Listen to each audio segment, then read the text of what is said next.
잠깐 기도하겠습니다. 아버지 하나님, 저희가 아버지께 예배드리기 원합니다. 아버지 하나님, 이 예배에 합당하도록 우리 마음 주장해 주시고 세상의 모든 것들 내려놓고 우리가 하나님 앞에 누구인지, 하나님께서 우리의 누구신지를 기억하며 주님, 이 시간 우리가 영과 혼을 다해서 정성스럽게 하나님께 예배드리게 하시고 이 예배를 주님께서 기뻐 받아주시기 원합니다. 이 시간 통하여 오직 하나님만 높아지시기 원하오며 우리를 구원하신 예수 그리스도 이름으로 기도 올립니다. 아멘. 네, 지난번 우리 욥기 공부할 때 우리 교수님께서 주신 이 아티클에 보니까 이런 내용이 있습니다. 욥기가 지어낸 이야기인가 아니면 실제로 있었던 일들을 기록한 것인가에 대한 논쟁은 오래전부터 있었습니다. 심지어 한때는 이야기가 신빙성이 없다는 이유로 유대인들로부터 정경으로 인정받지 못한 시기가 있었으며 일부 신학자들은 하나의 소설로 취급했습니다. 네, 왜 그럴까요? 가장 결정적인 것이 제가 생각할 때는 아마 불을 뿜는 짐승 이런 표현들이 굉장히 욥기를 사실 그대로 받아들이기가 힘들었을 것 같습니다. 그래서 오늘 저는 그것에 한번 도전해 보고요. 또 욥은 마지막에 내가 귀로 들었더니 이제는 주님을 눈으로 봅니다 라고 했습니다. 도대체 욥이 어떻게 주님을 눈으로 보았을까? 우리도 주님을 눈으로 볼 수 있을까? 하나님께서 우리에게 그 눈을 열어주셔서 주님을 보면서 이 세상을 살아갈 수 있으면 참 신나고 좋을 것 같습니다. 오늘 주제 말씀 같이 봉독해 보겠습니다. 시작. 내가 귀로 듣는 것을 통해 주께 대하여 들었사오나 이제는 내 눈으로 주를 배웁나이다. 아멘. 네, 오늘 그 말씀의 순서는 욥의 상황을 우리 잘 알지만 잠깐 요약하고 욥의 질문, 하나님의 대답, 욥이 얻은 답, 내가 얻는 답은 무엇인가 하는 순으로 우리 은혜를 나누고자 합니다. 욥의 상황은 다 아시겠지만 하나님께서 그와 같이 완전하고 곧바라며 하나님을 두려워하고 악을 멀리하는 자가 땅에 없다고 선포해 주셨습니다. 그래서 욥의 의에 대해서는 아무도 의심할 바가 없죠. 여러 군데 그런 말씀들이 나오죠. 근데 욥은 질문하죠. 왜 의인인 자신에게 고난을 주시는가 물어봅니다. 욥은 우리가 잘 아시다시피 굉장한 고난 가운데 있었습니다. 그런데 욥은 자신의 고난을 위해서 결국 어떤 태도를 보였을까요? 하나님과 싸웠습니다. 욥은. 그 다음에 하나님을 가르치려고 했습니다. 그리고 하나님을 책망했습니다. 하나님의 공의를 무효화하려 했습니다. 하나님을 정죄했습니다. 제가 욥을 너무 혹평하고 있습니까? 이 평은 제가 평한 것이 아니고 우리가 보기에 욥이 이 정도까지는 안 한 것 같아 보입니다. 그런데 하나님께서는 이렇게 평가하셨습니다. 말씀을 살펴보면 욥기 40장 2절 말씀에서 하나님께서 말씀하시죠. 전능자와 다투는 자가 그분을 가르치겠느냐? 하나님을 책망하는 자는 그것에 대답할지니라. 이렇게 말씀합니다. 욥이 하나님께 이렇게 했다는 것을 하나님께서 욥이 어렵다고 평가하셨던 것처럼 욥의 태도를 하나님께서는 이렇게 평가하셨죠. 또 40장 8절 말씀 보니까 내가 또한 내 공의를 무효로 만들려 하느냐. 내가 너를 어렵게 하려고 나를 정죄하려 하느냐. 하나님께서는 욥이 하나님을 정죄했다고 평가하셨어요. 이 평가에 대해서 우리는 아무도 의심할 수 없죠. 그렇습니다. 하나님의 대답은 무엇이었을까? 욥이 그 고통 중에 있는 거 하나님께서 너무나 잘 아시면서 하나님의 대답은 욥 내가 뭐 때문에 그랬다 사단하고 내기하지만 내가 너를 믿는다 이렇게 말씀하시지 않으셨고 거기에 대해서는 전혀 말씀하지 않습니다. 하나님께서는 피조세계의 신비를 보라고 말씀하십니다. 욥에 대한 그 대답에 왜 의인이 고난받아야 됩니까? 내가 왜 고난받아야 합니까? 라는 대답을 하나님께서는 피조세계의 신비를 보라. 그 가운데서 오늘 집중적으로 여러분들과 함께 살펴보고자 하는 것은 베헤못, 리워야단, 타님 이런 존재들입니다. 이 존재들을 바라보면서 욥은 하나님께로부터 답을 얻죠. 답을 얻습니다. 어쨌든 욥은 답을 얻었습니다. 이것이 어떻게 욥에게 대답이 되었을까? 라는 것이 하나의 우리가 생각해 봐야 될 것이고요. 그 다음에 무엇을 봤길래 내가 주님을 봅니다. 이제는 이렇게 고백할까? 이걸 찾아보려고 합니다. 엘리바스가 먼저 하나님의 말씀하시기에 앞서서 답을 주는 것 같습니다. 오 욥이여 이것에 귀를 기울이고 가만히 있어서 하나님의 놀라운 일들을 깊이 생각하라고 말씀합니다. 예. 그러면서 하나님께서 욥에게 드디어 나타나시면서 말씀하시죠. 그 대답은 욥을 향한 하나님의 질문이었습니다. 이랬다라고 하는 것이 아니고 욥의 질문에 대해서 하나님께서는 질문을 던지십니다. 예, 그 대답은 욥을 향한 하나님의 질문으로서 피조 세계의 신비와 오묘한 질서와 법칙들을 봐라. 한번 생각해봐라. 그것이 어떻게 그렇게 존재하며 유지되고 있는지 대답해봐라. 라고 하는 것이 하나님께서 질문으로 던지신 욥의 질문에 대한 대답이었습니다. 자, 욥 하나님께서 주신 하나님의 이 질문, 답에 해당하는 질문은 내가 땅에 기초를 놓을 때 네 어디 있었느냐? 내가 깨달았겠거든 말해라. 누가 그것의 도량법을 정하였는지. 도량법을 정했다. 또 누가 그 줄을 그것을 위에 띄웠는지 내가 아느냐. 이 지구과학적인 질서와 원리와 오묘한 법칙들을 네가 했느냐라는 겁니다. 그거 한번 생각해봐라. 어떻게 이게 그저 이렇게 유지되고 있겠느냐.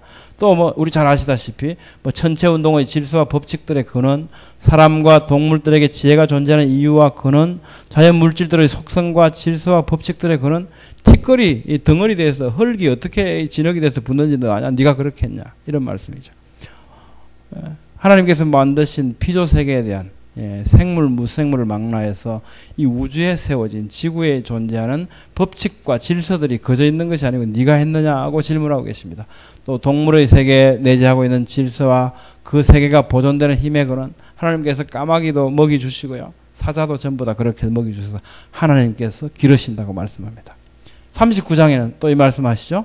말의 힘 내가 줬냐? 그것이 두려움을 모르고 겁내지 아니하며 칼을 대할지라도 물러나지 아니하며 땅을 삼킬 듯이 맹렬히 성내며 멀리서 싸움 냄새를 맡고 지휘관들의 호령과 외치는 소리를 듣느니라.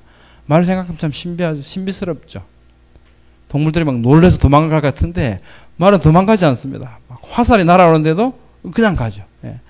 이 말씀 들어보면 하나님께서 말을 이렇게 만드셨기 때문에 말이 이렇다는 거죠. 네가 길들여 된 것이 아니고 그것들을 한번 생각해 보라고 말씀하십니다. 40장에 넘어가면 오늘 집중적으로 살펴보고자 하는 베헤못에 대해서 말씀하십니다. 베헤못 봐라. 그러니까 욥은 베헤못을 본 겁니다. 근데 그건 굉장한 동물이었던 것 같아요. 너를 지은 같이 내가 그것도 지었다. 그것이 꼬리치는 것은 백향목이 흔들리는 것 같다. 거대한 이 생물을 봐라. 또 리오야단을 말씀하십니다. 네가 어찌 그것을 새를 가지고 놀듯 하겠느냐? 아무도 그것을 격동시킬 만큼 담대하지 못하거든. 누가 내게 감히 대항할 수 있느냐? 네가 나한테 감히 대항하느냐 이 말씀이죠. 누가 먼저 내게 주고 나로 하여금 갚게 하겠느냐? 온천하에 있는 것이 다 내 것이다. 하나님께서는 지금 욥에게 창조과 강의를 하신 거예요. 만유에 내재된 지적 설계, 세상이 그저 된 것이 아니지 않냐. 이 인텔리전트 디자인, 이 증거들을 생각해봐라, 바라보라 이렇게 말씀하십니다. 욥이 보았던 베헤못과 리오야단을 오늘 살펴보면서 우리도 같이 은혜를 나누고자 하는데요. 분명히 욥은 베헤못을 봤겠죠. 볼지어다고 말씀하거든요. 그것이 꼬리지는 것이 백향목이 흔들린 것 같다. 백향목은 잠깐만요.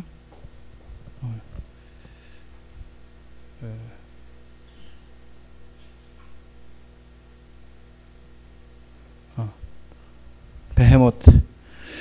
베헤못은 그전에는 우리 개역 성경 같은 데 보면 하마 이렇게 번역되어 있다가 지금 이제 히브리어 그대로 베헤못을 음력을 해서 그대로 했죠. 스트롱 히브리 사전을 찾아보면 아마도 멸종한 공룡을 의미하는 것이 이렇게 나와 있어요. 재밌죠. 코끼리 또는 하마로 어떤 번역본으로 번역하고 있다 이렇게 말합니다. 레바논의 백향목, 실제 백향목의 크기가 한번 제가 인터넷을 보고 찾아왔습니다.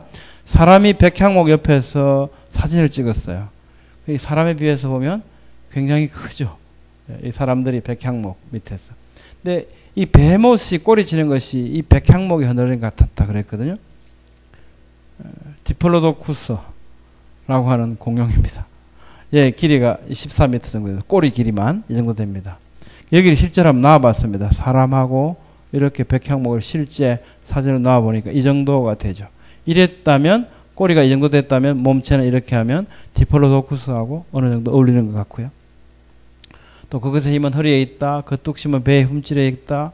넓적다리 힘줄은 서로 얽혀 있다. 그 뼈는 녹관 같고 그 뼈대는 쇠막대기 같다. 이렇게 말씀합니다. 실제 사람의 크기고요. 실제 코끼리, 이 사람의 크기를 요만큼이라고 봤을 때 코끼리 이 정도 크고 그것에 비해서 그 비례대로 했을 때 공룡은 이 정도 큰 어떤 디플로도쿠스나 브론토사우루스 이런 화석들이 발견되죠. 이걸 그대로 한번 이 사람의 키에 맞춰서 제가 축적을 맞춰봤습니다. 그래서 옆으로 눕히니까 꼬리 길이가 요만큼 정도 돼요. 그러면 이 정도의 짐승이라면 베헤모스의 묘사에 아주 적절한 것 같습니다. 또 우리를 더 놀라게 하는 것은 리오야단이라고 하는 동물인데 내가 그것의 지체와 그것의 큰 용맹과 늠름한 체구에 대해 잠잠하지 않겠다. 그러면서 그걸 막 자랑하시죠. 자랑하시는데 결국은 욥한테 너 저거 한번 보라는 말씀이죠. 그것이 재치기를 한 적 빛을 발하고 입에서는 횃불이 나오고 불꽃이 튀어나오고 콧구멍에서 연기가 나오고요. 그 입김은 숯불을 지피며 그의 입은 불길을 뿜는구나. 이런 표현이 아마 이걸 이 욥기를 굉장히 전설과 같은 그대로 성경으로 받아들이기 힘든 이렇게 사람들을 좀 이해하기 힘들게 만들었지 않나 싶습니다. 그렇지만 분명 하나님께서는 욥이 분명히 알고 있는 실존 동물을 통해서 그걸 바라보라고 말씀하시거든요. 이게 뭘까? 또 리오야단에 대한 그 모양에 대해서는 이사야 27장 1절에 보니까 그날에 여호와께서 그의 견고하고 크고 강한 칼로 날랜 뱀 리오야단 꼬불꼬불한 뱀 리오야단을 벌하시며 바다에 있는 용 타님을 죽이시리까 이렇게 말씀합니다. 죽이시리다. 날랜 뱀 리오야단의 외모는 날랜 뱀처럼 생겼고 꼬불꼬불하게 생겼고 굉장히 날쌘 이런 동물이었다는 것을 알 수 있죠. 그리고 욥기하고 맞춰보면 또 거기서 불을 뿜습니다. 용, 리오야단, 큰 바다 괴물, 바다 괴물 용 이렇게도 번역이 되고요. 또 타님 또는 타닌 이 동물은 해상이나 육상의 괴물, 용, 뱀, 바다 괴물, 독사 이렇게 여러 가지 뜻으로 번역이 되고 있습니다. 욥이 보았던 불을 뿜는 리오야단 이게 도대체 뭘까? 이게 어떻게 가능할까? 이게 뭐냐 하면 화염방사기입니다. 군대에 있는 화염방사기. 이 화염방사기 속에는 불이 없습니다. 불이 없죠.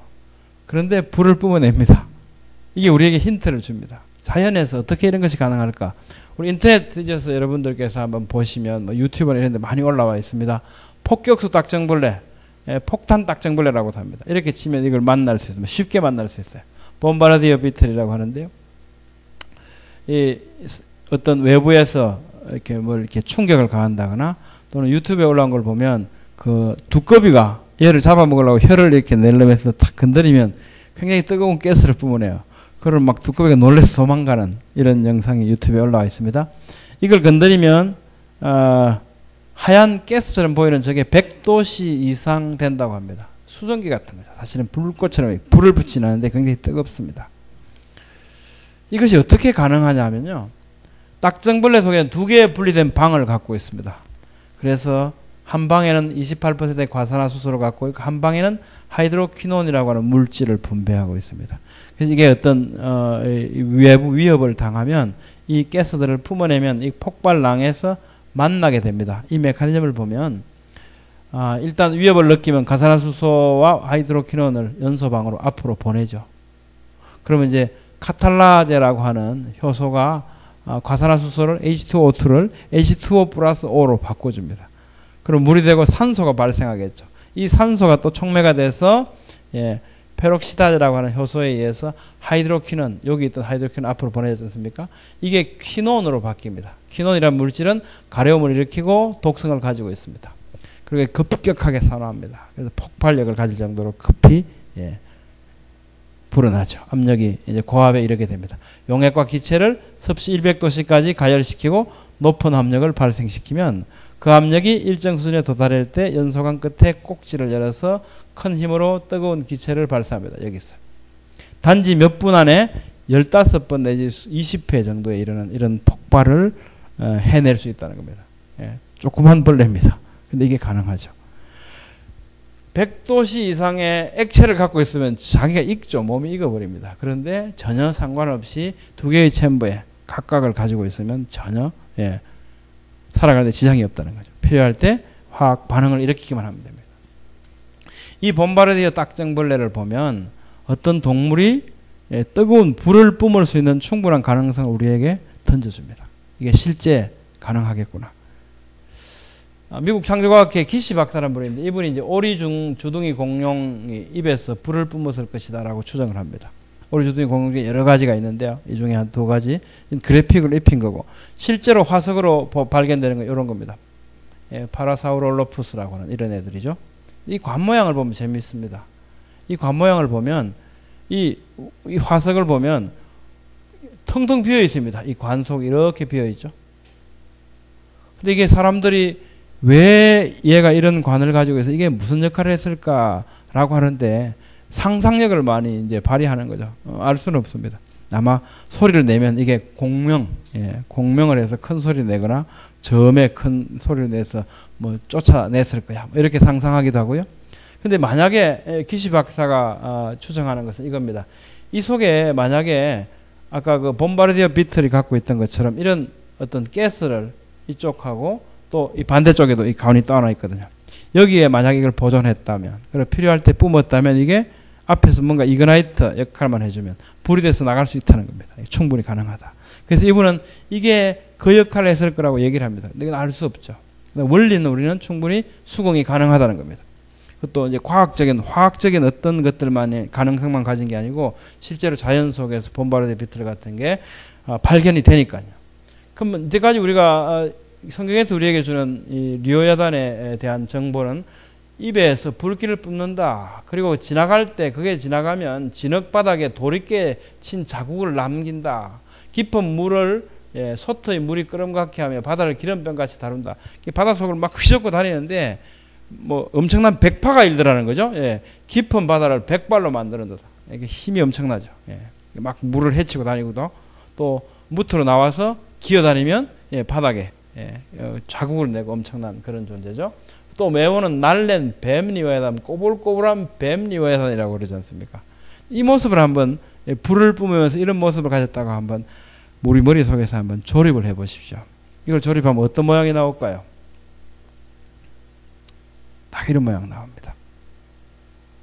뱀처럼 날래고 꼬불꼬불하고요. 엄청난 힘을 가졌고 물속에서 살고 막 육지에도 나오고 그 머리에 불을 뿜습니다. 이 머리 모양은 왠지 아까 보신 파라사우롤로푸스하고 비슷하게 생겼죠. 이런 모습입니다. 이게 맞는지 아닌지는 모르죠. 근데 여러 나라에 우리 전설 속에도 뭐 용가리 불을 뿜는 거 이런 거 듣고 있지 않습니까? 각 나라마다 불을 뿜는 짐승에 대한 이야기들을 갖고 있습니다. 그 기억들을 갖고 있어요. 자, 그러면 욥이 정말로 공룡과 함께 살았을까? 베헤못. 이 문제를 우리는 해결할 필요가 있습니다. 욥기는 뭐 BC 2000년경이라고 얘기하지 않습니까? 그보다 훨씬 더 가까울 것이다라고 하는 정황들이 또 많죠. 그럼 분명히 사람과 함께 욥과 함께 공존했다면 이 욥이 도대체 이 욥과 함께 살았던 이 공룡이 언제까지 우리한테 같이 살고 있을까? 스탄 테일러라고 하는 사람은 자기 평생을 공룡 발자국과 사람 발자국이 공존하는 화석을 찾아서 청춘을 바칩니다. 그래서 많은 곳에서 여러 정황들을 찾아내죠. 여기는 이제 미국 텍사스주에 있는 팔룩시 강가에 있는 그 현장인데요. 처음에 이분이 이제 막 많이 발굴을 하니까 사람들이 너 거짓말이다 조작이다 그러니까 나중에 자기가 그 사비를 들여서 그 지층을 걷어냅니다. 걷어내고 그 지층 속에서 또 새로운 발자국, 공존하는 발자국들을 찾아내죠. 여기 몇 가지 소개해드리면 이게 공룡 발자국인데 사람 발자국이죠. 여기도 공룡 발자국이죠. 여기도 사람 발자국이에요. 1994년 최소한 134개의 공룡 발자국과 함께 14개의 사람 발자국이 찍혀 있는 걸 우리한테 공개해 줍니다. 이외에도 굉장히 많았어요. 백악기 석회암 지층이다 그러는데 굉장히 깊은 지층이라고 알려져 있는데 거기서 사람 발자국, 거대한 사람 발자국들 나오고요. 또 요렇게 생긴 공룡 발자국 속에 사람 발자국이 찍혀 있죠. 겹쳐서 나 있습니다. 또 여기는 이제 맥폴 트레일. 이걸 발견한 사람들이 자기 이름을 붙입니다. 그래서 맥폴 트레일 뭐 이런 얘기를 하는 거예요. 공룡 발자국 속에 사람 발자국. 이런 것들이 막 발견되죠. 우리나라도 있습니다. 남해군 가인리에 보면 공룡 발자국과 사람 발자국이 함께 있었다는 중요한 정보를 우리에게 주고 있습니다. 여기 보면 이렇게 얘기하거든요. 사람 발자국 모양의 화석은 연구 과제로 남아서 학술적 가치가 높다. 이게 설명이 안 되는 겁니다. 공룡은 6천억 년 전에 멸종했다. 사람은 300만 년 전에 출현했다. 이게 가치 있다는 게 말이 안 되잖아요. 그러니까 학술적 가치가 높다. 이렇게 하고 지나갑니다. 설명이 안 되니까. 여기만 있는 게 아니고 여기는 그 현장 사진이고요. 통영읍도 공룡 발자국 화석. 이것도 문화재 자료 제203호로 지정되어 있습니다. 여기 보면 이렇게 써 있죠. 이 바위에는 공룡의 것으로 보이는 발톱족 인형 102개와 네 다리로 걷는 초식 공룡 발자국 40개 외에 사람의 것으로 보이는 족인형 3개가 선명히 찍혀 있다. 참 다행이죠. 이걸 문화재로 지정을 해줬으니까. 우리가 얘기하면 막 이렇게 자의로 해석했다고 얘기할 겁니다. 이분들이 이렇게 해줬어요. 점점 이제 우리 가까이로 한번 흔적을 찾아가 보려고 합니다.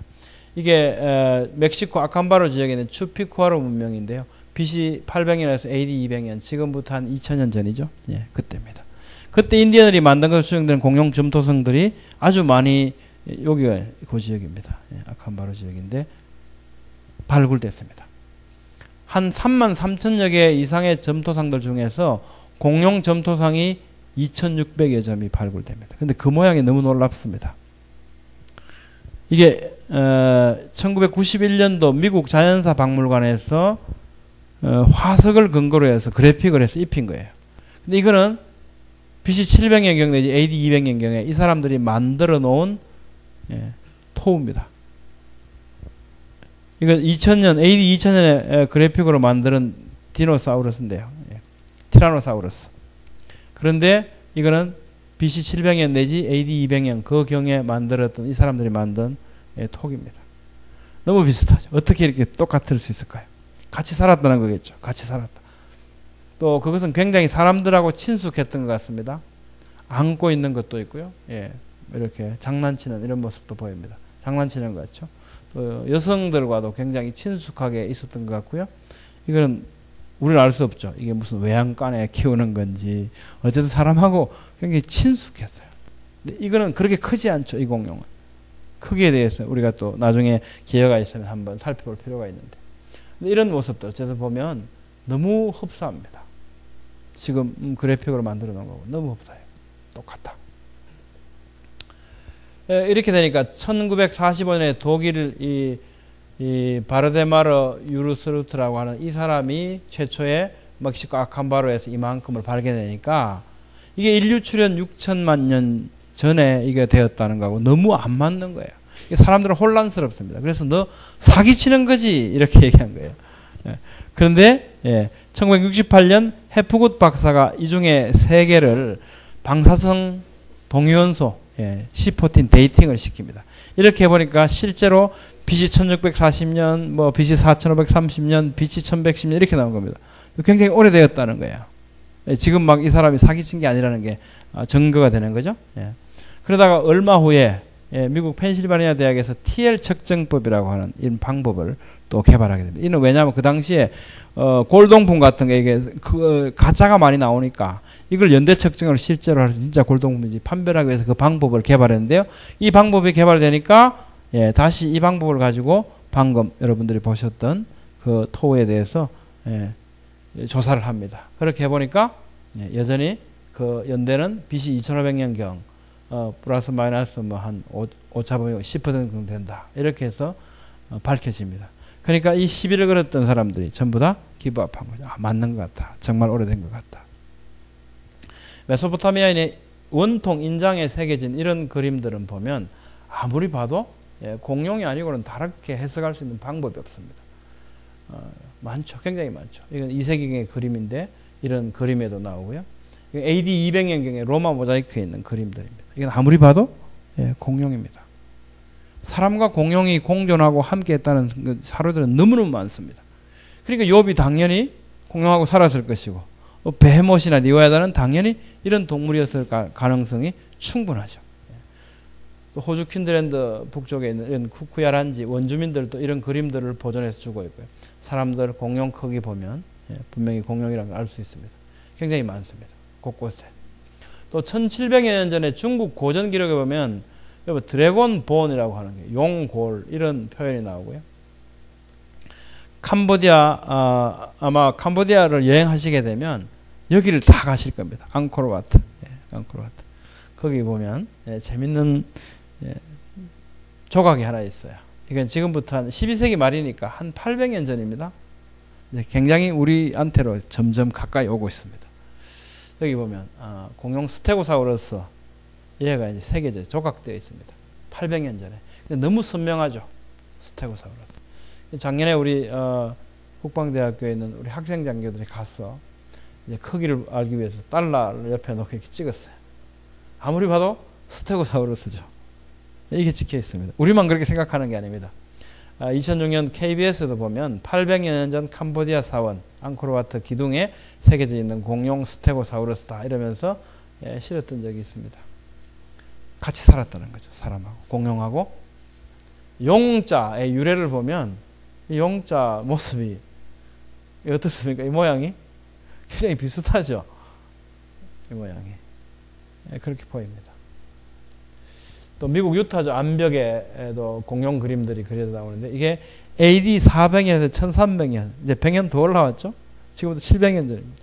여기 보면 이런 이런 벽화들이 그려져 있습니다. 선명하게 공룡이죠. 이 당시 사람들이 무슨 화석을 가지고 그래픽을 했을 리가 없고요. 또 페루 이카의 국립대학 카브레라 박사 이분인데 이분도 굉장히 많은 거지역에서 이런 점토상들을 수집하게 됩니다. 특히 이제 무덤 속에서 사람들의 무덤 속에 있는 부장품들 가운데 이렇게 조각된 돌들이 많이 출토되는 걸 보게 됩니다. 근데 어떻게 보면 이분들은 이 동물이 굉장히 상스러운 동물이다라고 생각했을지 모르겠습니다. 그래서 무덤 속에 이 돌들을 조각해서 같이 넣어놨어요. 이게 AD 1500년경까지 올라오거든요. 아무리 봐도 이건 공룡이죠. 또 아즈텍 문명에 남긴 15세기부터 16세기 초까지죠. 이 정도 한 400년 전까지 400~500년 전까지 올라오죠. 멕시코 고원에 번성했던 아메리카 인디안 고대 문명인데요. 이 벽화 속에서 이런 그림들이 나옵니다. 아무리 봐도 공룡인 것 같아요. 1870년 이때 남북전쟁 당시에 이 병사들 6명이 익룡을 잡아서 찍어놓은 사진을 올렸습니다. 아무리 봐도 익룡이죠. 이게 지금까지 이렇게 있습니다. 우리가 저는 맨 처음에 그 페리카나를 봤을 때 익룡인 줄 알았어요. 페리카나. 이야, 엄청 큽니다. 차 위로 이렇게 쭉 따라 올라가면 차를 다 덮어버리거든요. 엄청 큽니다. 그런 애가 날개가 전혀 이게 육중에서 날 것 같지가 않습니다. 꼭 무슨 돌로 빚어놓은 것 같아요. 그런 애가 날아가면. 페리카나 보셨습니까? 한번 옆에 보면 가만히 있다가 옆에 내세 옆에 가 있다가 순식간에 새 전체를 잡아먹어버리지 않습니까? 꿀꺽. 엄청나죠. 익룡 있었습니다. 1997년 몬테나 주립대학에서 공룡 티라노사우루스 렉스 뼈에서 화석이죠. 그 속에서 적혈구를 발견했다 하고 이제 논문을 실은 적이 있습니다. 적혈구가 발견된다는 것은 이건 수없이 많은 DNA에 대한 얼마나 보존이 가능한가 논문들이 나왔지만 상온에서는 수천 년이 상한치입니다. 그 이상이 되면 이게 모든 것이 파괴돼 버립니다. 또 보존될 수가 없다는 거죠. 그런데 적혈구가 발견된다는 겁니다. 이게 그 당시 사진이고요. 또 2002년 내셔널 지오그래피에도 보면 미라화된 공룡 사체, 피부, 근육, 위장 내용물까지 그대로 보존된 이런 공룡 미라가 발견되는데 이게 7,700만 년 됐다고 이야기합니다. 참 이상한 사람들이죠. 왜냐하면 공룡은 6,500만 년 전에 멸종됐으니까. 이거 연대 책정해볼 생각도 안 합니다. 그렇습니다. 2005년도 3월 25일 사이언스지에 보면 미국 몬테나주 땅 밑에 7천만 년 전 티라노사우루스 렉스의 대퇴골에서 적혈구 가진 혈관, 골세포, 뭐 이런 연부조직, 소프트 티슈, 살점들이 발견됐다. 이렇게 실었습니다. 이상한 일이죠. 7천만 년이 됐는데 아직도 살점이 붙어 있다.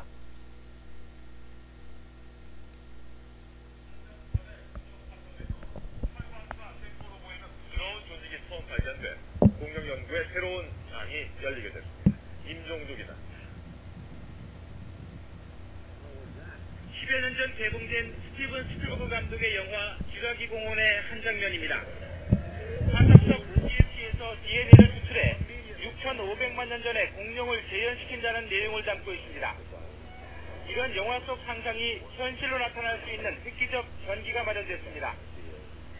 미국 노스캐롤라이나 주립대 연구진은 7천만 년 전의 공룡인 티라노사우루스 렉스의 화석에서 혈관과 세포로 보이는 부드러운 조직을 추출해냈습니다. Found that it left stretchy residue in some parts of the bones. 연구진은 이 조직에서 단백질을 분리해낼 수 있다면 공룡이 어떻게 살았는가에 대해 좀 더 많은 정보를 얻을 수 있을 것으로 전망했습니다. 연구진은 지난 2003년 미국 몬테나주에서 발견한 화석을 분석하는 과정에서 넓적다리 뼈에서 이 조직을 추출했습니다.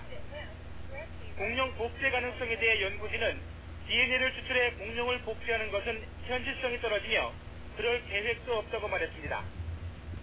But to preempt one of your most obvious questions, no, this does not mean that we are cloning dinosaurs in our lab, and we probably will not. 하지만 이번 연구는 100년 이상 뼈 화석에만 의존해왔던 기존의 공룡 연구에 새로운 방향과 시각을 제시해 줄 것으로 평가됩니다. YTN 김종주입니다.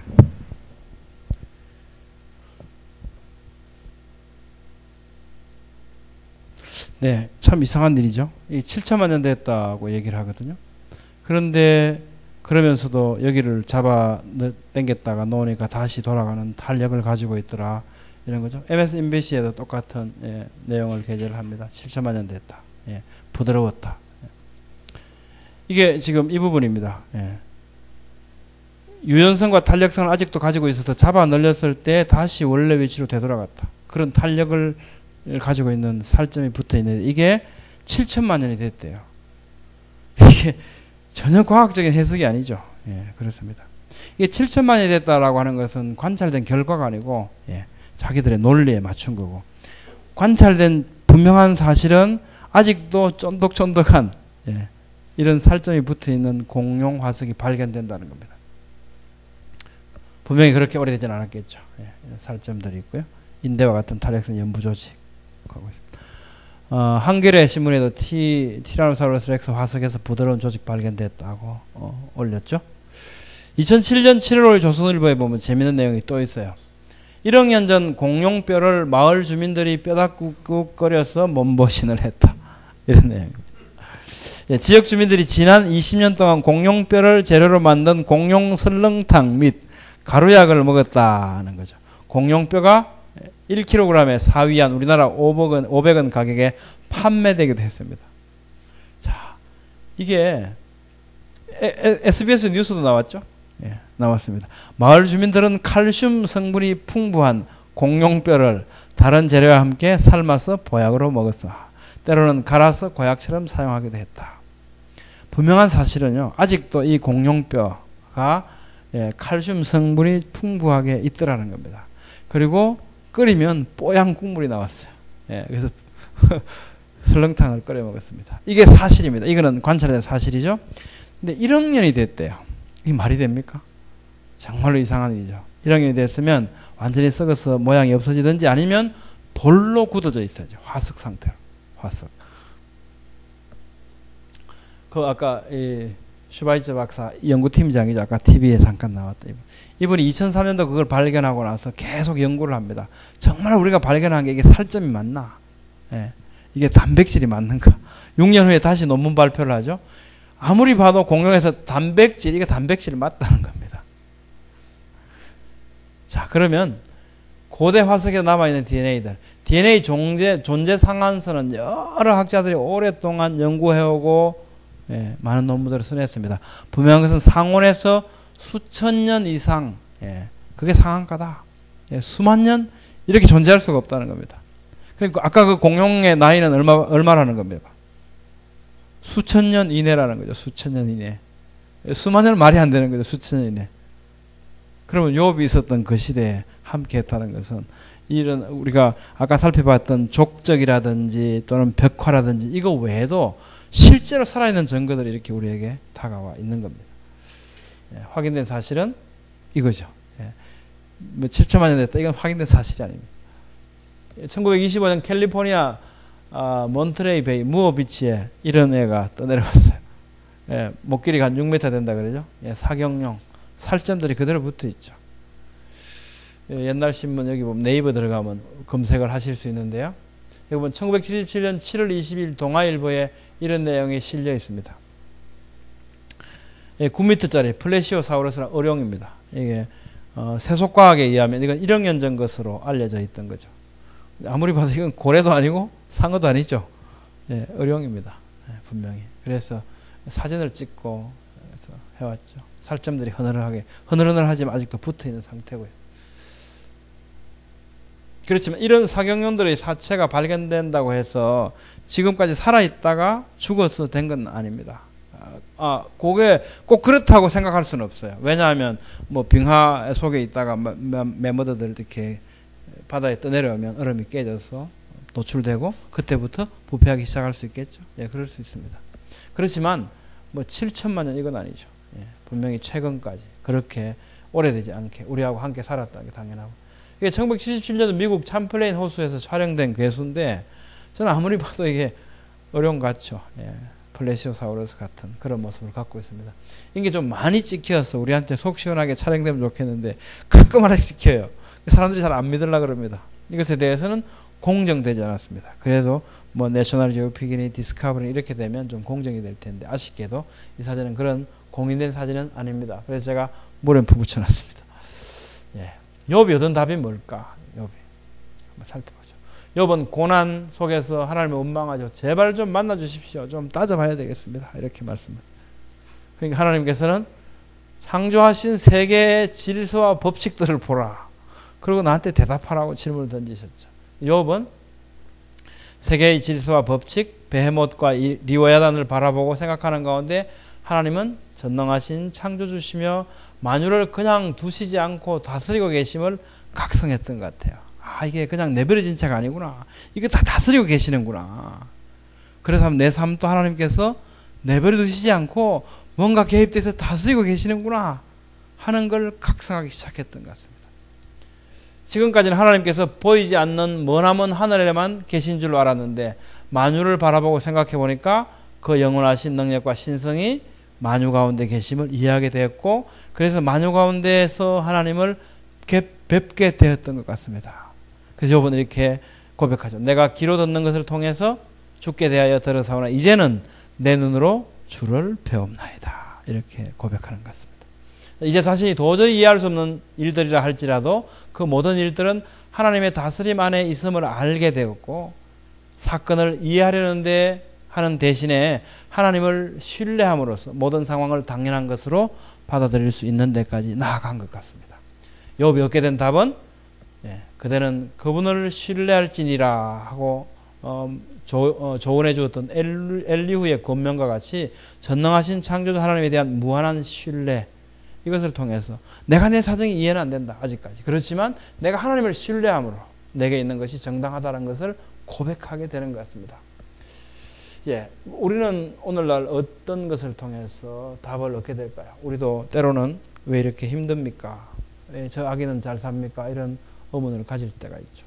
욥이 자신이 눈으로 본 것은 무엇이냐면 베못, 리와야단, 타님, 아울러서 만유 속에 있는 하나님의 능력과 신성과 다스리심과 공급하시고 유지시키심 이런 것을 보았죠.